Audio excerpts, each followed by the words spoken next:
All right, you guys, thought I would hop on today and do a little live reaction. First of all, let's fix that so you can actually see what's going on. The Seahawks make yet another trade this morning, sending outside linebacker Daryl Taylor to the Chicago Bears for a 2025 draft pick. We're going to look at this from all angles, kind of put a wrap on Daryl Taylor's tenure. How would you sum it up in Seattle? Why is it that he was deemed to be expendable on this roster? What does it mean to the roster? Creates an opportunity for somebody else. Also creates some cap space. Could another bigger move be coming? We'll take a look at all of those angles coming up and take your questions and comments, your reaction to this trade as well on this episode live of Seahawks Forever. Welcome to the Seahawks Forever podcast. In-depth analysis on everything Seahawks. And now, here's your host, Dan Viens.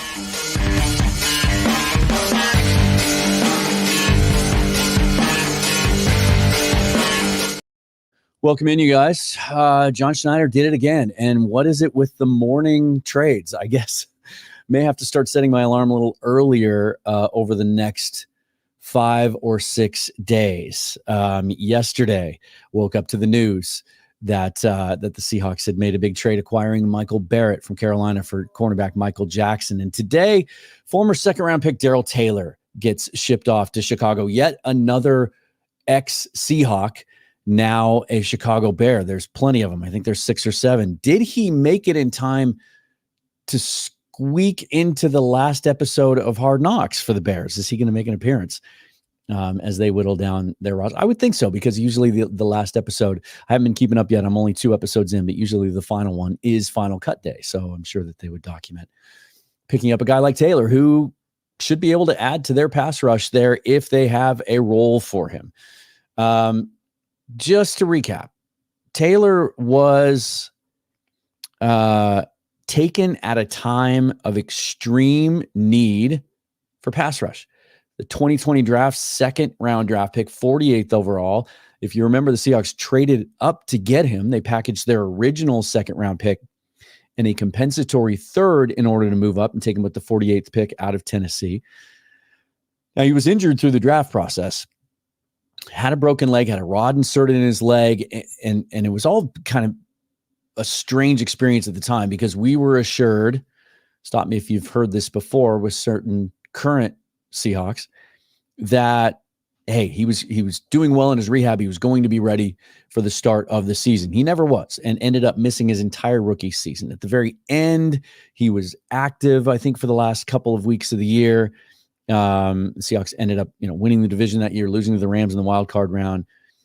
It was a source of some contention at the end of the year. I have it on good authority that there was some disagreement, some pretty passionate disagreement between Pete Carroll and John Schneider about not activating Terrell, not getting him on the field that last game or two, especially in the wild card round, because pass rush was a struggle back then for quite a long time. It's interesting to see where we are now and how good we feel that, ironically, we feel so good about the pass rush and the depth and the guys that we have there, both up front and on the edge, that we're able to then turn around and deem Taylor expendable and trade him away. That 2020 roster, they had gone out and made the move for Carlos Dunlap. They had guys like Benson Mayowa, LJ Collier. There just wasn't a lot of juice there. Taylor was supposed to give them that, and they were hunting for that. Just the year before, they had traded away Frank Clark because they didn't want to pay him $100 million. Taylor was, coming out of that draft, health aside, one of the most dynamic edge guys in terms of his bend and ability to get around the corner. And if you also recall, the Seahawks that year in the 5th round also took Alton Robinson out of Syracuse. They tried to double down. They tried to get a young infusion of talent on the edge to add to their pass rush. Now, it didn't work out for Robinson. He's out of the league, has been for 2 years now, just had injuries that he couldn't overcome. And now, we can close the book on Daryl Taylor. 21 and a half sacks in his 3 seasons. His best year coming in 2022 with 9.5 sacks, 22 tackles for loss in his career. But what's the book on Taylor? Not good enough against the run. Just not good enough against the run. In fact, according to, most analysts and guys that study the X's and O's and know it much better than I do, a liability against the run. And now as teams get ready Sunday and Monday to cut their rosters to 53, and you're going to see a lot more of this in the next few days around the league, teams that have quality depth are looking for opportunities to get something in return for that rather than just cut them and let them hit the street in what is now a massive, third wave of free agency, essentially. And Taylor was deemed expendable. Now, part of that is the emergence of the guys ahead of him with a healthy Uchenna Nwosu and Boye Mafe, who took a big leap last year and looks maybe primed to take an even bigger one. And then I think more specifically, the emergence of Derek Hall this preseason, who at times against the Titans just looked like a dominant force. There's one rep on tape where he absolutely destroys a running play by collapsing the edge that Mike McDonald made a point this week in his comments to say, hey, we showed that to all the guys. That's an example of how we want to play. That's exactly how you do it. And then there's the fact that Draymond Jones, the plan for him now is to use him more on the edge than on the interior. Now, we haven't gotten to see that because Jones has been nicked up, but it sounds like we'll see him week one. And so here we are. We get a 6th round draft pick back from the Bears. So now Tankathon didn't have it caught up, but if you look at what the Seahawks have now for 2025 draft capital, they have their native 1st, 2nd, and 3rd round picks. They are set to get a compensatory pick in the 4th round, so they'll have 2 4th round picks. They're set to get another compensatory pick in the 5th round, but they'll only have the 1 5th round pick because they traded away their native 5th round pick in 2025 as part of the Leonard Williams trade to the Giants. And now they have 2 6ths and a 7th next year. And that's a valuable piece. I've already been talking to Michael Thompson this morning about this, that, that gives you more weapon. You now have 2 4ths and 2 6ths on day 3. That's gold. That allows you, it gives you the assets necessary to move up. If you want to target a guy in the 3rd round or earlier in the 4th round, or even at the top of the draft, you want to add on some picks. You want to move up and get that quarterback next year, right? Or that another impact game record defensive lineman, or we're going to touch on this in a minute, potentially an offensive tackle or an offensive lineman, of any kind. So Taylor headed off to the Bears. Let me shoot over here, see if we can get some of your comments and reaction to it. What do they get in return? Stone Johnson, just cover that 6th round pick. Kurt says, way to be on it quick. Listen, I got my coffee, by the way, in my Seahawks Forever cup. I don't know. You guys want me to make some of these? You guys want to buy these? And then a great question from Brendan. What are we saying on the Hassan Reddick situation now? So first thing Michael Thompson texted me this morning was, what about Reddick? If you saw the show on Monday or Tuesday, this was an idea that Michael brought to me, Michael from 12th Man Rising, a couple of weeks ago, and we talked about it at length on the show on Tuesday, that it's a very strange situation in New York right now with Hassan Reddick. And I'll keep this quick because you can refer to the episode if you'd like. Philadelphia traded him to the Jets with 1 year left on his deal, and he wants a new deal. And he's coming off 3 outstanding seasons, tons of sacks over the last 3 years. I think averaging 12.6 sacks a year over the last 4 years. Still on the right side of 30. The Jets acquire him, but apparently with no plan or intention of extending him, and now he's holding out. Could the Jets now be looking to deal him rather than give him that extension? And, there was a lot of feedback on both sides of the argument from you guys Tuesday. Some said, forget it. We have other guys we have to pay over the next couple of years. It's too much. We have enough depth at outside linebacker. But that was with Daryl Taylor on the roster. How do you feel about it now? What if the Seahawks could acquire a guy like Hassan Reddick to add more juice to that pass rush? Now, I'm not saying that I think it's likely, but it's not an idea to dismiss out of hand, and it's much more likely now. Let's get this situation up on the screen here. Hold on one second while I play around with this. We're going to go to over the cap and take a look at the Seahawks' current salary cap situation now in light of this. Hold on, you guys. This is what it's like to go live. So here is the current situation with Seahawks salary cap in 2024. We'll put it on the calculator because then you can see right away. And they've already updated it and taken Michael Jackson's $1 million cap hit. So the Seahawks already gained some money yesterday. It was a point that I didn't really touch on in my reaction to that trade. So according to over the cap, they have currently about $8.5 million in cap space. Now they don't truly have that much cap space. Some of that gets finalized after the cut to 53 when you have to be in total cap compliance. Some of that goes to practice squad, et cetera. So there is a little bit of that is taken up already. But if you scroll down and find Daryl Taylor, who they have not adjusted for yet, and you click cut or trade, because on a 1-year deal, it's the same idea, immediately bumps them up to $11.5 million. That is a not insignificant amount of cap space.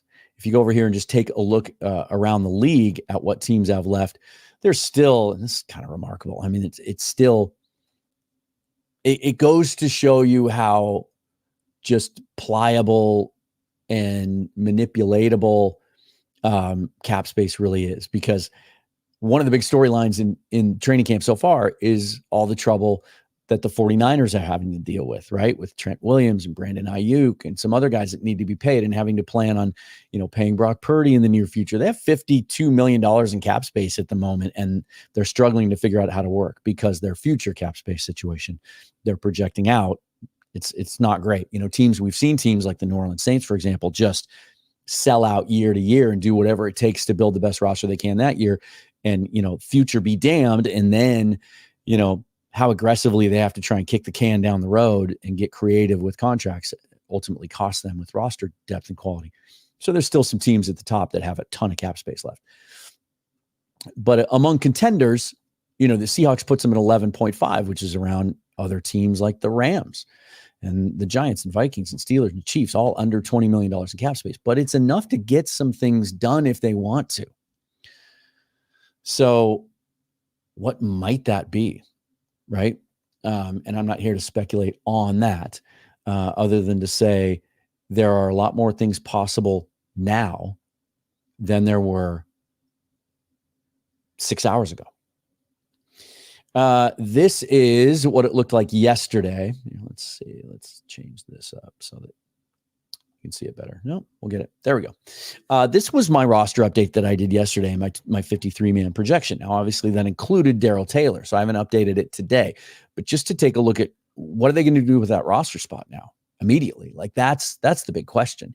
Do they have plans? And I think one thing to take away from the last 24 hours is, even with one preseason game remaining, I think John Schneider, Mike McDonald, and his staff, and all the guys in that front office have a pretty clear idea 5 days out from cuts, 4 days out from cuts, of what kind of players they want to fill this roster out with, which ones fit that mold and which ones don't. And they're not waiting around for the final cut if there's a guy that has some value. Daryl Taylor clearly was just not a guy that, in my opinion, that played the run well enough to fit into what Mike McDonald does. I think that's ultimately what killed it for him. And then you've seen some other guys play well. Like, I got to give credit. I don't have the name right here, but one of you suggested when we talked about Hassan Reddick the other day, hey, don't worry about that. Just have a guy like Jamie Sheriff, who's looked good in the preseason. Or when I talked about the roster yesterday, how come Jamie Sheriff isn't making it? And one of you even suggested trade Daryl Taylor and give Jamie Sheriff that spot. I'll try to go back and find that comment and give you a shout out on Twitter, because I dismissed it. I said, hey, one preseason game, Sheriff's a practice squad guy. That's not a move I'm making. But if Mike McDonald absolutely wants 5 outside linebackers, edge guys on this roster, including Draymond Jones, then someone's got to fill that spot. Maybe Sheriff has shown him enough. He's shown him some juice in the pass rush. That is for certain.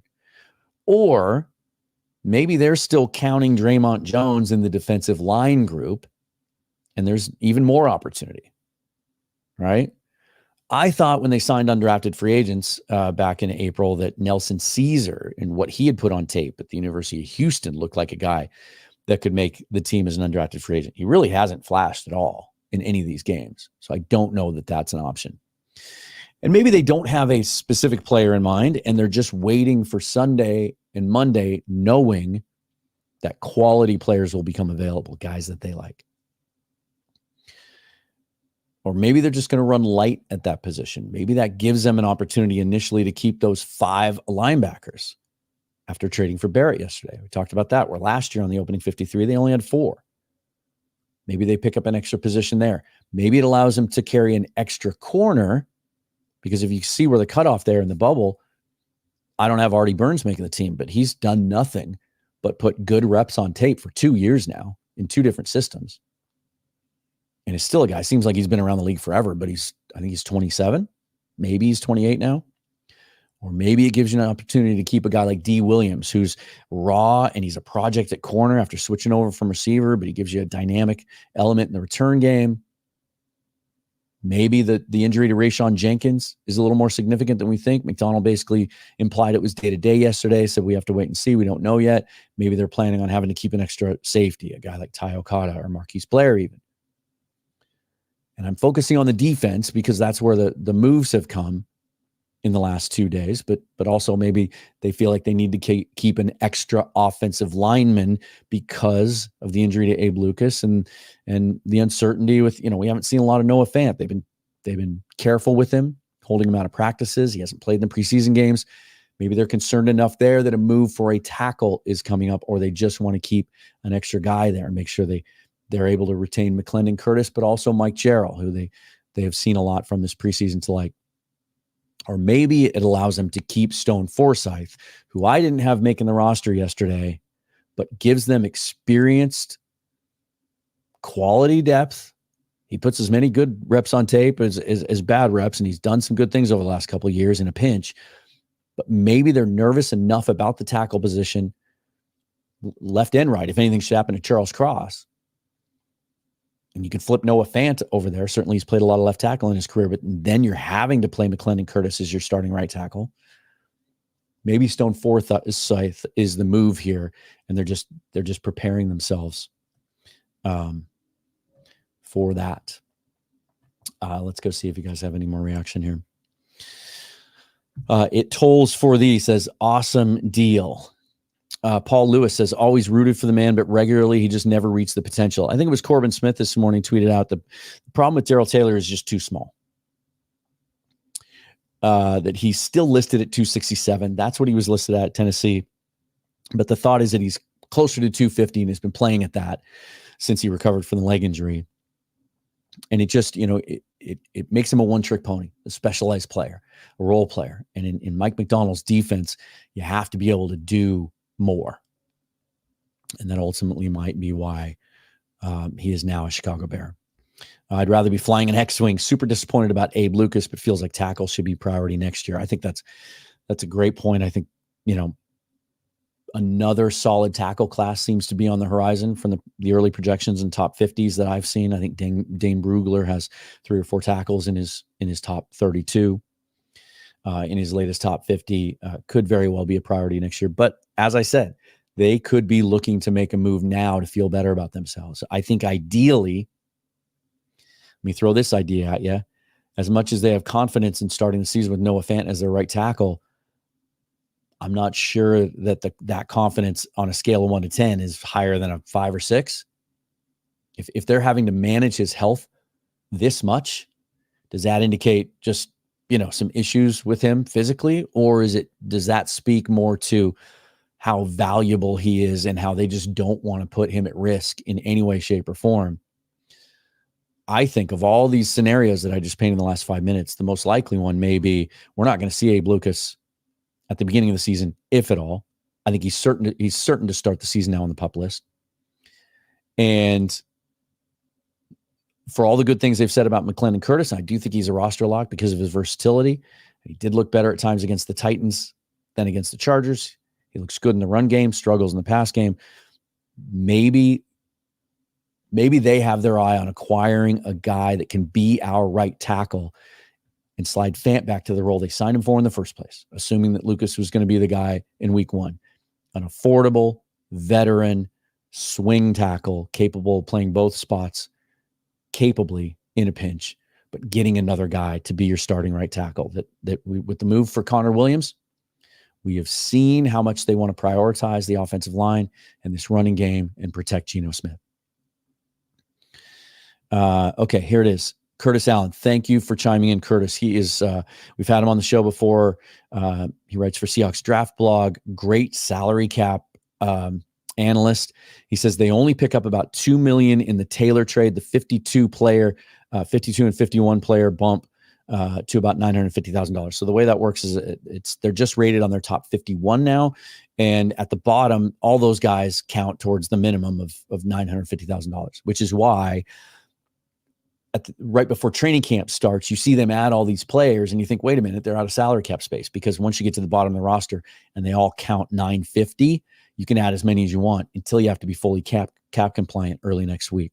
So it's a net gain of only $2 million. And so that's a little bit of an error in the over the cap calculator there. So it gets them to about $10.5 million in cap space. But again, that's not net usable cap space, because they'll have to make some allowances for how to use some of that over the next couple of days. Thank you, Curtis.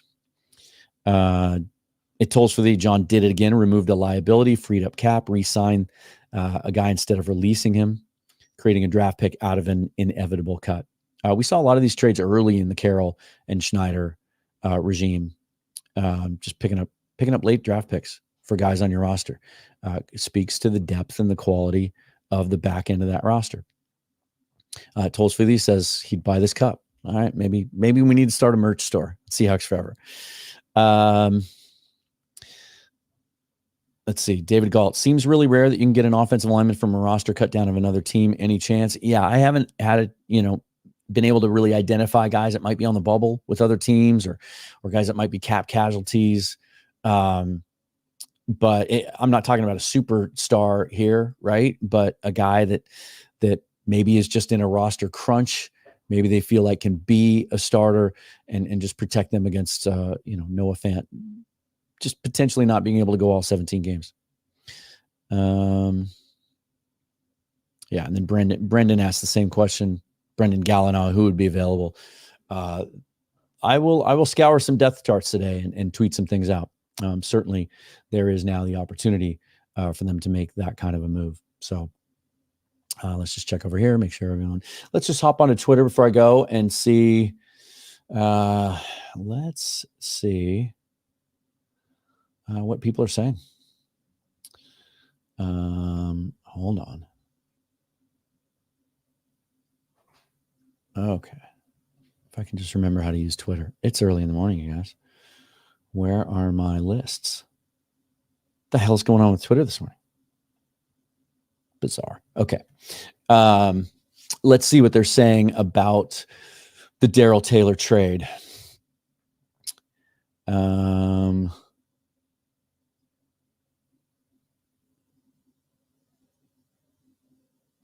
Greg Bell, Tacoma News Tribune, who has agreed to come on the show again during week 0 and give us his thoughts heading into the opener. His headline for his recap of the trade: how one all-time great play by their emerging second-year outside linebacker may have sealed the Seahawks trading former second-round pick and 9.5 sack guy Daryl Taylor to the Bears this morning for a draft pick. He's talking about that play that I mentioned from Derek Hall against the Titans, where he basically he didn't just set the edge, he collapsed the edge, like shoved it in. The thing that Hall showed on tape coming out of Auburn, for all those who knocked his lack of twitch and explosive bend around the edge, my favorite tape of his is the Alabama tape. I've said it many times. Go back and watch it. And he has reps in that game from both the right side and the left side against their right tackle and their left tackle, both of who are in the NFL now as starters. And he just has that single arm bull rush that's devastating. And he was able to use it with either arm against both tackles against Alabama. That's what he did. And he just collapsed the edge, just crushed it, took out 2 blockers in the process and shut down the run. That's what Bell is talking about here. See what Brady Henderson has to say. ESPN. Comments from Bears coach Matt Eberflus. It's exciting for us to get Taylor. He's got sack production, a really good pass rusher. He fits our scheme in terms of his effort, his style, his disposition. And remember, the Bears have made some moves there. They're pretty set as far as their initial pass rushers are. So it sounds like they have a kind of a specialized role for Taylor. I mean, they talk about their quest to pair him with Montez Sweat in the latest episode of Hard Knocks. I need to catch up on that. They had tried to trade for Matthew Judon, but chose not to pursue it. If they think Daryl Taylor is on the level of Matthew Judon, they've got another thing coming for it to them. But, Eberflus is a defensive guy, right? And he must feel like he can get something out of Daryl Taylor. Some more comments from him. I feel really good about where we are in terms with Austin Booker, rookie out of Kansas State, who had 3 sacks in a preseason game. Really, really athletic. DeMarcus Walker, Dominique Robinson, all those guys that are in their other spot, and those guys have different skill sets that they're trying to bring to the table. And those guys play really hard. And the first thing in defensive line play is having a great motor, and those guys have really improved, and they've done a good job with that. So this is mostly from the Bears side. And then he wraps up kind of, again, Seahawks had a little under $8.5 million in cap space after Thursday's trade with Carolina. Trading Taylor leaves only his $20,000 signing bonus, now counting on their cap as dead money. That's the dead money. But again, to Alan's point, they only gain about $2 million. All right, guys, that is going to do it. Let's wrap it up the way we always do. Thanks for tuning in. Follow me on Twitter at Seahawks Forever. We'll keep up with this over the next couple of days. If there is any other breaking news, any other moves before cuts, I will react to them as quickly as I can. Plan to attend the game tomorrow night, rain be damned, and do a live reaction after that. So it'll be late tomorrow night, probably 10:30, 11 o'clock or so with my thoughts on that. And then I'll be all over the roster cuts as they happen Sunday, Monday. And then remember, sometimes there's the initial cut. And then after players get through waivers, then there's some more jostling and posturing after that. Sometimes the cut to 53, as I said yesterday, is more about guys that you think might be claimed and guys you want to protect. There's also the issue of vested veterans. And if you keep them on the initial 53, you have to guarantee their salary, or if they're on the roster week 1. We'll get Curtis on the show here in the next couple of weeks as they set their final roster and talk about more concrete salary cap implications and what that looks like moving forward once we know exactly where they stand. All the different ways you can support the show and the channel are down below. You can check that out at your leisure. Until next time, forever and always, go Hawks. Thanks for watching.